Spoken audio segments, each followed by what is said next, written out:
keadaannya ialah apabila kalian berhutang, kan? Apabila kalian berhutang, apa nak buat dengan hutang?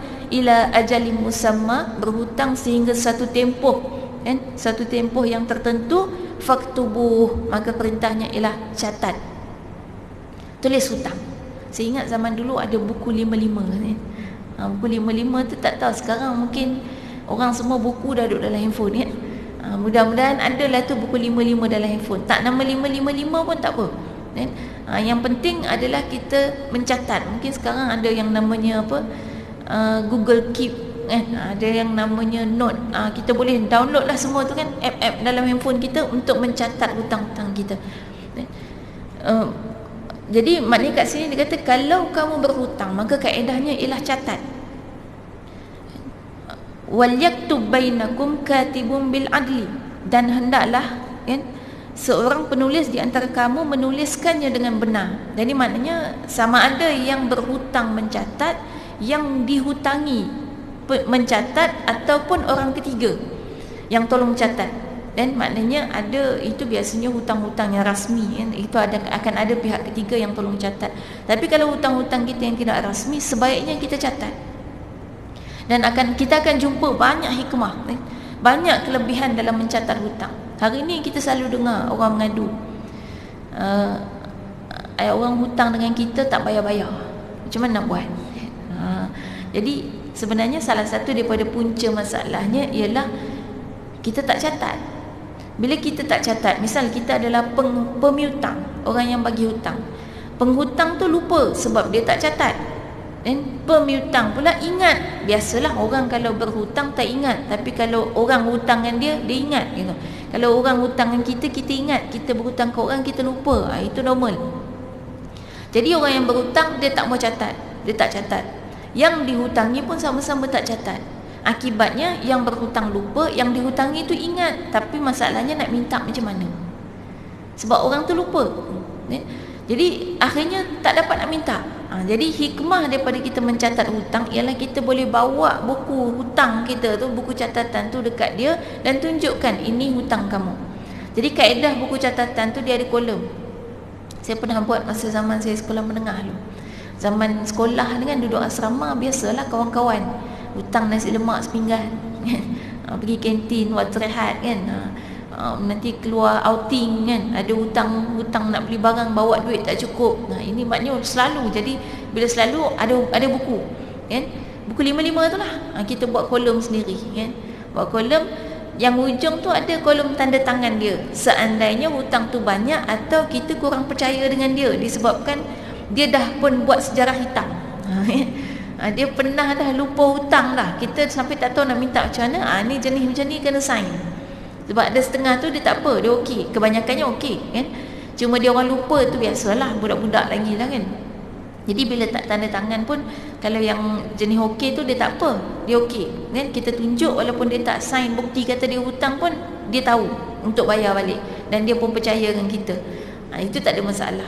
Yang ada masalah tu kita suruh hutang, kita suruh tanda tangan kat ujung. Jadi ada kolom dia, tarikh hutang, sebab perkara, kan, sebab berhutang, beli nasi lemak kat kantin contoh, kan, ataupun outing, bayar tambang bas, kan.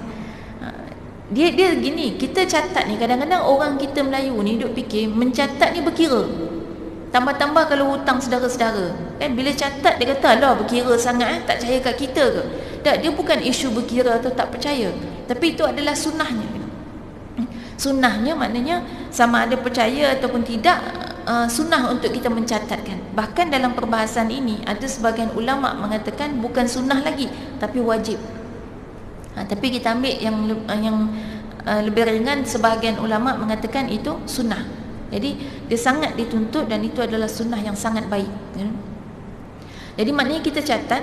Jadi ada kolom sebab, maknanya kalau kita catat bukan kita berkira, tapi kita catat bermakna kita sedang melaksanakan sunnah. Ini perlu dijelaskan dengan baik. Walaupun sesama sanak saudara, anak beranak yang kita kata kita tak mau berkira, baik, kita kena profesional. Islam mengajar kita profesional dengan kaedah bila kita akadnya hutang, maka dia hutang, status dia hutang sampai bila-bila pun, kecuali diminta halal atau dihalalkan. Kalau misalnya kita nak belanja dia, belanjalah. Statusnya belanja, tak payah catat. Jangan catat kalau dah belanja. Dan jangan minta balik kalau dah belanja. Dan misal tadi kalau dengan kawan-kawan ada ketika saya belanjalah nasi lemak. Misal kata dia mula-mula nak pinjam duit. Nak pinjam nak beli nasi lemak sepinggan. Kita kata tak apalah, yang ni saya belanja. Dan tak payah bayar. Maknanya statusnya belanja, tak payah catat. Jadi kita profesional dari awal gitu kan. Kita tak boleh suka-suka mengubah akad dengan begitu sahaja tanpa penerimaan daripada orang yang pada asalnya telah ijab dan qabul. Ijab dan qabul ni maknanya yang memberi akad dan yang menerima akad. Ijab qabul bukan masa kahwin saja. Dalam Islam ijab qabul bermakna setiap kali kita berakad, kita akan ada yang ijab, akan ada yang qabul, akan ada yang memberi akad dan akan ada yang menerima akad. Jadi dalam hutang pun sama. Ada yang bagi akad, saya hutang, saya bagi hutang kepada kamu, kemudian yang menerima kata saya berhutang. Maka statusnya hutang sampai bila-bila. Kecuali tiba-tiba yang bagi hutang minta izin tolong halalkan sebab saya dah tak mampu bayar. Dan yang memberi hutang tadi menghalalkan dengan senang hati gitu kan, dengan redha. Itu tak apa, status berubah, tapi kena minta. Dan kalau kena ubah akad tu. Kalau tidak sampai mati. Statusnya hutang, dan hutang ni tak boleh buat main-main. Kita kadang berfikir tentang dosa-dosa meninggalkan kewajipan-kewajipan yang lain, itulah yang akan diazab dalam kubur. Tapi hakikatnya hutang itu akan membuatkan roh kita itu tidak diterima oleh bumi. Bahkan orang yang mati syahid sekalipun, syuhada yang sepatutnya mati dalam keadaan tanpa hisab, boleh terus masuk ke dalam syurga, itu pun akan sangkut rohnya disebabkan oleh hutang. Orang dah mati syahid tapi ada hutang yang tak selesai, sangkut, tak lepas, dia tak boleh masuk syurga selagi belum settlekan urusan hutang. Dan hutang ini termasuk daripada perkara yang akan berketurunan. Kita mati, dia akan lepas ke anak-anak cucu. Jadi hati-hati, lebih baik kan Nabi SAW menyebutkan bahawa lebih baik untuk kita mati dalam keadaan meninggalkan sesuatu yang boleh membuatkan anak keturunan kita hidup tanpa meminta-minta. Jadi kalau kita mati dalam keadaan tinggalkan hutang, kita dah menyusahkan anak keturunan kita, dan ini sifatnya bertentangan dengan apa yang Nabi SAW sebutkan tadi, bahawa orang yang baik itu adalah yang ketika mana dia mati, dia bahkan meninggalkan harta yang membuatkan anak keturunan dia hidup dalam keadaan tidak meminta-minta. Baik, jadi itu tentang mencatat. Dan juga kita perlu minta